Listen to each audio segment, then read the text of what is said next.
Recently, a federal judge extended Cleveland's consent decree for 2 more years.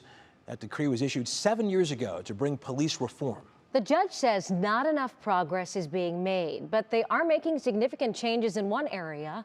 Lydia Esparra has this exclusive insight into crisis intervention training and how it's making a difference in this community. It was 137 shots fired at Timothy Russell and Malissa Williams back in 2012.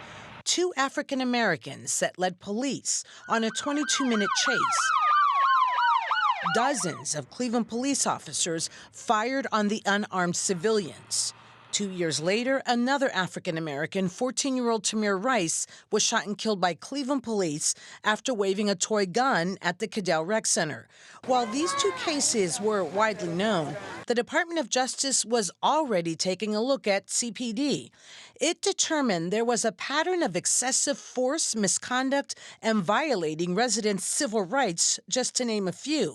Now the DOJ is overseeing changes with the consent decree that began in 2015. It was to end this year, but a federal judge believes CPD has not made effective changes, except in this area. What's got you going? Crisis Intervention Training, known as CIT.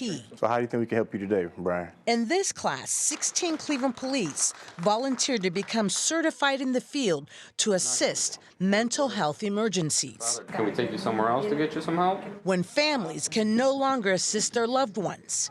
In case that specific situation comes up, you've already experienced it, so you kind of know what you're doing when it comes down to it. And doing this. Who's gonna take me? Dad can drive, yeah, and we can come too.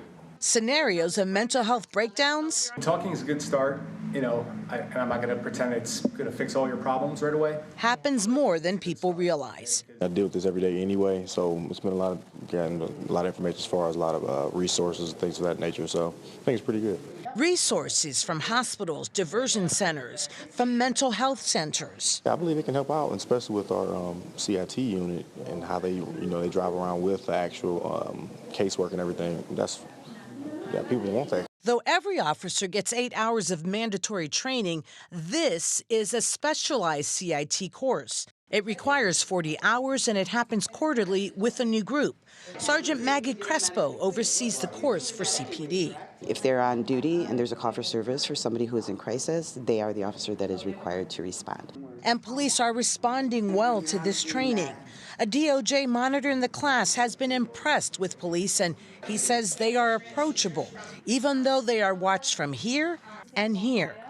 Sergeant Crespo says she too sees good change the consent decree requires.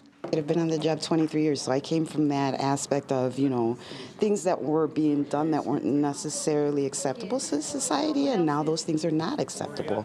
So I like seeing the change, and I like seeing that the things that we're doing are working.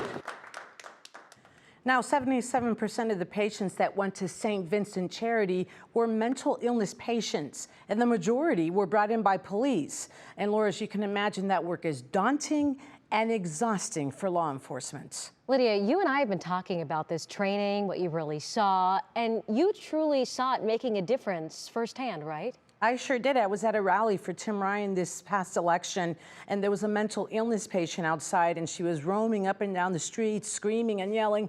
There were 3 police officers there. They handled her with care. They de-escalated the situation. She was speaking Spanish. They even had 2 officers there speaking Spanish with her, trying to help her and trying to get her the proper help. So yeah, I was pretty impressed with it, Laura. All right, Lydia Esparra, thank you for that story, and thank you for that report. We appreciate it.